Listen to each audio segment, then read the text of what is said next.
Probably the most infamous story of American near extinction would have to be the buffalo, though.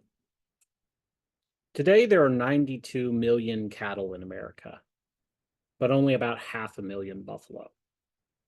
And if you were to turn the clock back 2 centuries, you would find the numbers would be reversed. By the way, that should also give you something to think about with global warming when they whine about cow farts, because we used to have you know millions upon millions of buffalo running around eating grass, spewing methane. Well, anyways, you'd have buffalo herds as far as the eye could see, mass migrations of these things. And their numbers were actually already in decline even before the whites arrived. When Plains Indians first got access to horses, that enabled them to massively increase their killing potential. But the whites didn't help matters. They would kill whole herds just to get a few horns. They'd kill a buffalo, take the pelt, and leave the meat to rot.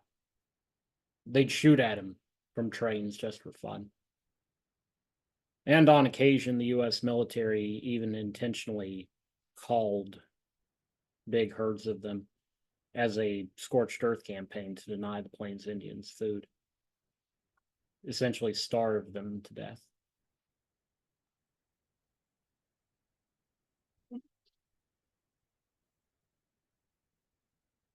It was an incredible reversal in the same way that Europeans spread out across North America, displacing the American Indian.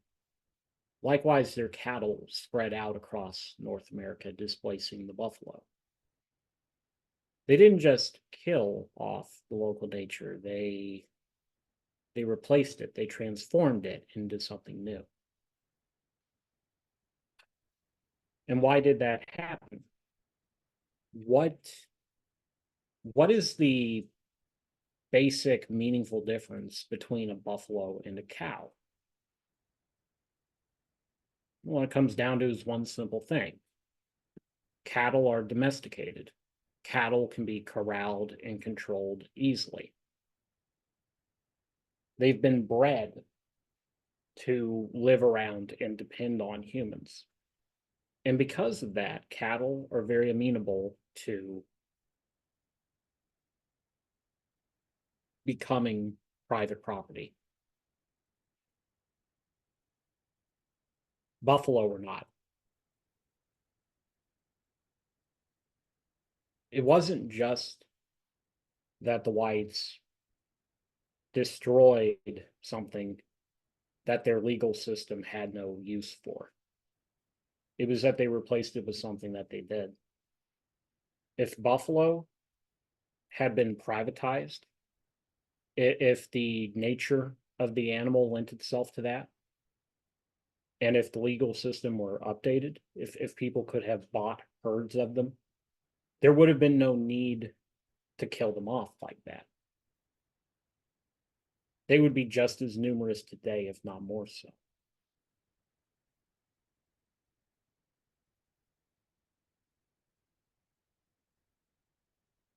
And we see this even comparing animals to non-renewable resources.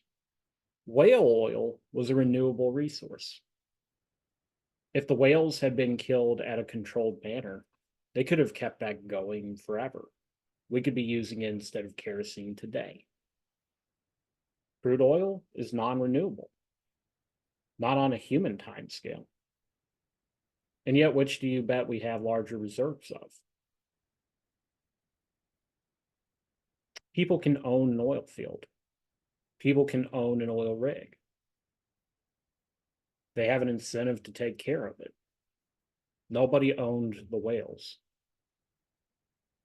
And so the reserve of whales plummeted at the cost of their lives.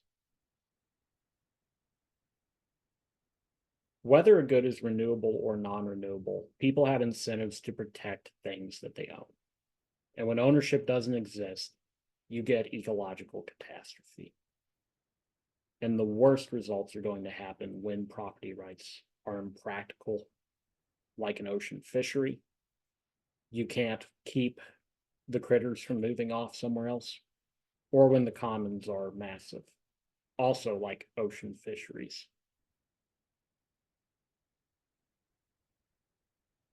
But sometimes property rights can be used to save a species, can be used to fix one of these tragedies. Because oftentimes a good is only a commons good, or it's only private by force of law. And the government could limit access, or it could create a new property right. And this was what ended up saving the American buffalo from extinction. Unlike whales, the buffalo had nowhere to run. It had no great, you know, iceberg archipelago to hide in. And unlike the deer and the beavers, there was no tide of outsiders sweeping in to kill off their hunters. Buffalo were saved mostly due to the intervention of one man, one very remarkable man, who found a way to turn them into private property, to make them into a practical business model. This dude is Ted Turner, founder of CNN. CNN, I just realized that probably means nothing to you. CNN was the first 24/7 news channel in the United States. Before that, you didn't have news channels. You just had a news program on different channels. Ted Turner comes along, revolutionizes the news business, arguably did a lot of damage to society in doing that because news went down the shitter once it became 24/7. Turns out there's not actually 24 hours of news in a day. You have to start adding in commentary and histrionics and filler, missing white woman syndrome type stuff if you want to pad it out.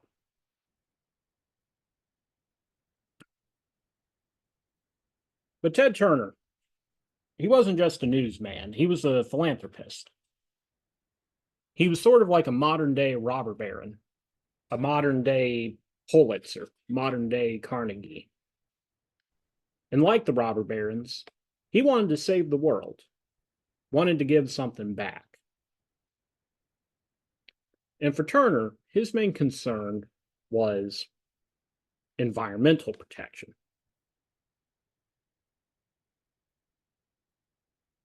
What he would do was he bought up a small herd of buffalo. I think he started with like 500.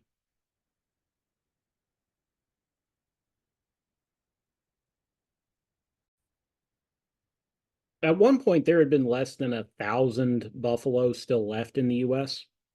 I don't remember how many there were when Turner began his program, but he had eventually expanded to 50,000 buffalo and counting.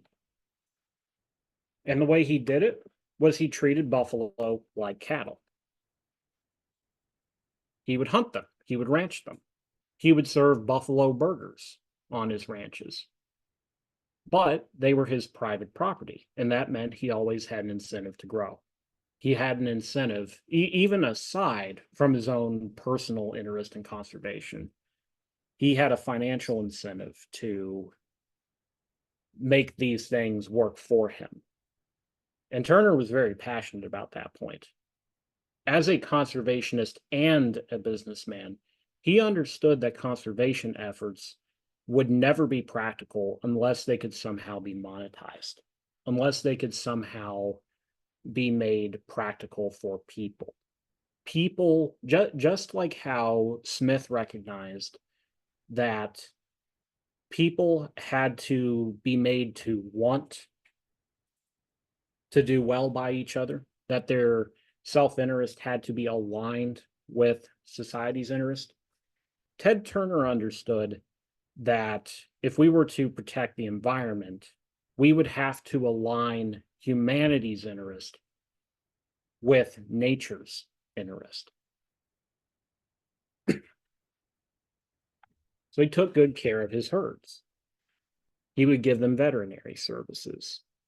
He would remove he would protect them from things like wolves. He protected them from poachers. And over time, he builds up this stock, and he builds up a great deal of expertise in managing the stock, to the point that the federal government actually starts renting his services. That even for public herds, they would hire him and his business to take care of them, because they knew that he knew how to do it better than anyone else. Similar approaches were used to save elephants. There was a while, I think this is kind of out of date. It probably doesn't describe your childhoods, but back in the 90s, there was like this big, see, people weren't freaking out about global warming so much in the 90s as they were conservation. And there were like a million kids movies and kid shows about like poachers and stuff, saving the animals, save the whales, save the elephants, all that. And poachers were always portrayed as these just like cackling Disney villains. They'd usually be portrayed as white, for one. And it was always like, oh, these evil rich men, or these evil like mercenary types, are just going and killing things to cut the horns off. The thing about poaching is that most poachers in Africa are local Africans. It's mostly dirt poor peasants who they poach because they have no other choice. If they want to put dinner on the table that day, if they want to buy, their kids some shoes to wear, they have to go kill an elephant and sell some ivory, because their economy is in shambles over there. There's no good way to make a living. And this has presented huge problems for conservationists. Africa is a very rich continent in resources and in natural beauty, but it's a very poor continent in terms of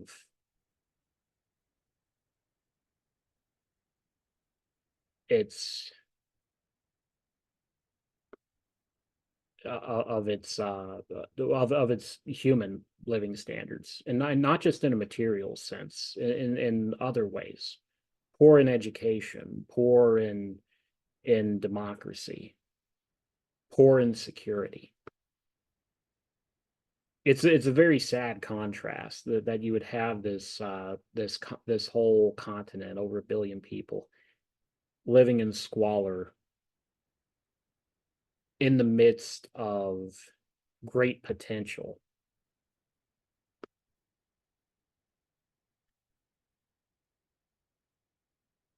When Africa began to decolonize in the 1960s, it provided a sort of natural laboratory for economists. I've told you before, we cannot run experiments. They call it unethical to do human experiments. We have to rely on what's called natural experiments, where two very similar places implement different policies, and we see how it plays itself out. And if there was one big upside to decolonization, it was that it gave us a lot of natural experiments, because so many new countries were born. And oftentimes you'd have this artificial arbitrary border. And on one side, they would implement one policy, and on the other side, they'd implement a different policy. And this happened in East Africa with regards to elephants.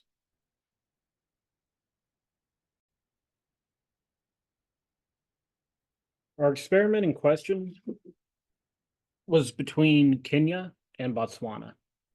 Kenya and Botswana had both been British colonies. Botswana was originally German, Well, originally starting from colonization, right? You understand what I mean. Botswana had been a German colony, but the British conquered it from them during World War One. And in the 1970s, when these nations, well, in 1973, when Kenya got its independence, they had 167,000 elephants. In 1960, Botswana had 8,000 elephants. And Botswana was also a much poorer country.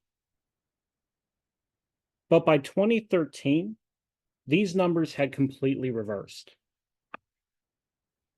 In Kenya, they had plummeted all the way to 27,000. Whereas in Botswana, they had boomed to 154,000. You see a reversal there. It's not a perfect reversal, but it's pretty close. The elephant population, it was almost as though they had just swapped borders. And in Kenya, there were serious fears that they were on their way out. Whereas in Botswana, they had so many that they were becoming a nuisance. What happened? What was responsible for this massive change? Well, the answer came down to one simple policy, one policy difference. In Kenya, it was illegal to kill an elephant, and you could not own one. In Botswana, it was legal to kill them, and you could own them. Many environmentalists cried foul when Botswana first implemented this policy. They were hysterical. They said, you are going to wipe this population out. They're going to go extinct. And also, there was a great deal of concern about the morality of it. And I understand why.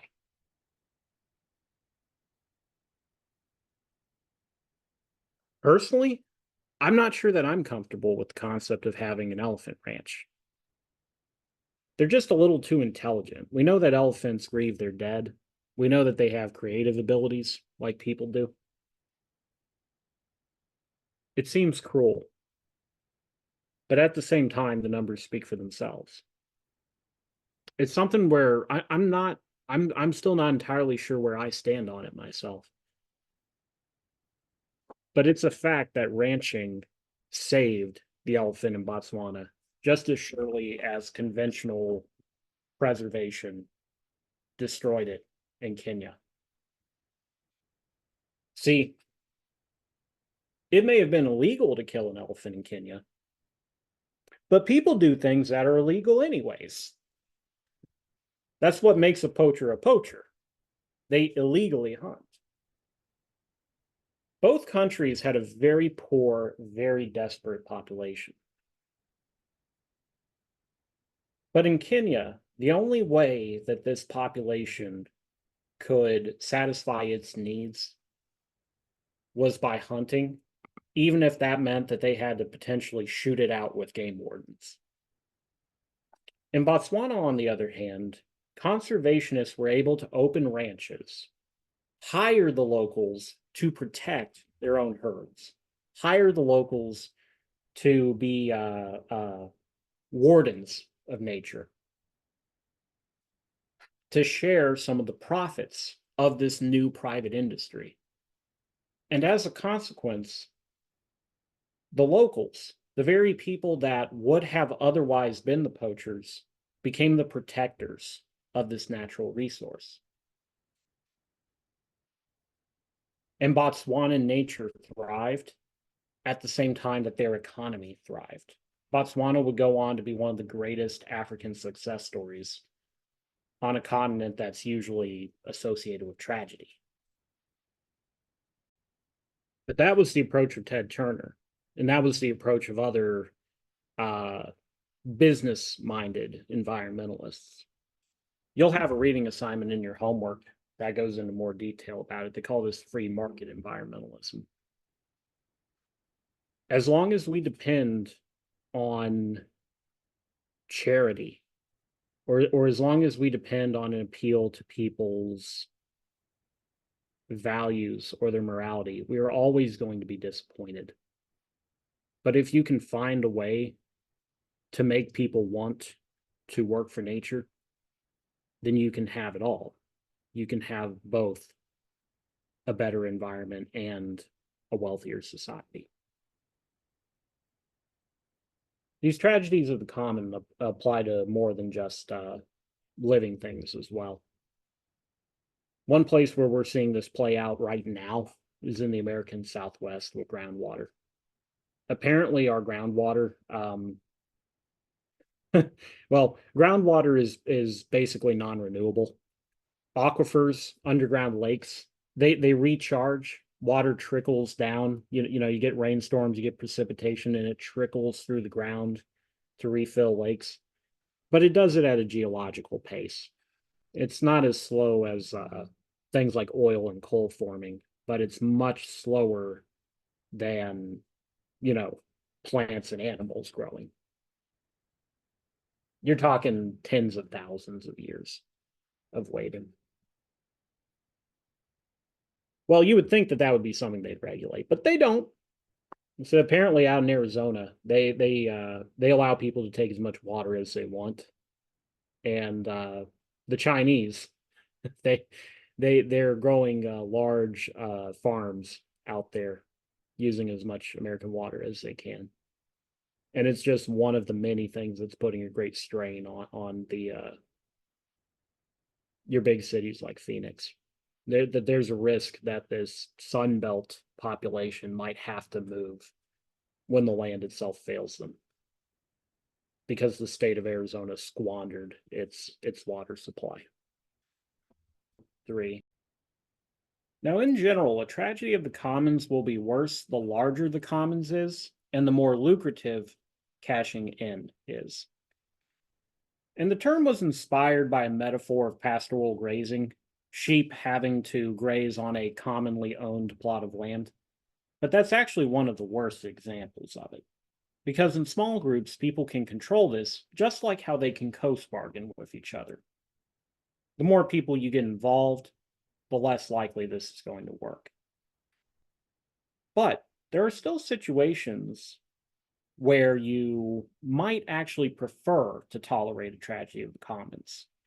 The tragedy is itself inefficient, but it may actually be more costly to fix it than it is to just let it fester. And this was the situation on the American frontier for a long time. Cattle were private property, but on the Great Plains, land was not yet private property. And in order to make it private, in order to practically enforce the excludability of grazing land, they would have had to fence it off. But fencing was expensive. You're in an environment where there's no trees. Any wood that you want to waste on this has to be brought in from elsewhere on wagons.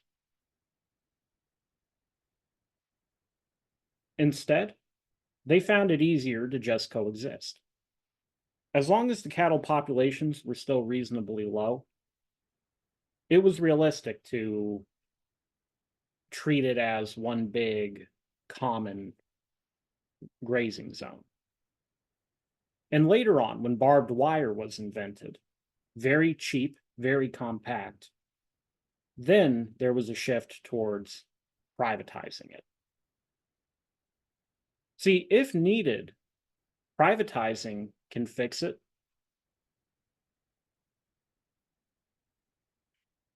But oftentimes, privatization depends on some sort of technological breakthrough. Some breakthrough that makes it cheap enough. And we even see this nowadays with the whales. Now there are trackers that they can put on these animals. And there have been experiments in selling whales as private property. Even though their movements can't be controlled, you can still track where they go and establish ownership for purposes of legal disputes. And another option is to use tradable quotas like cap and trade.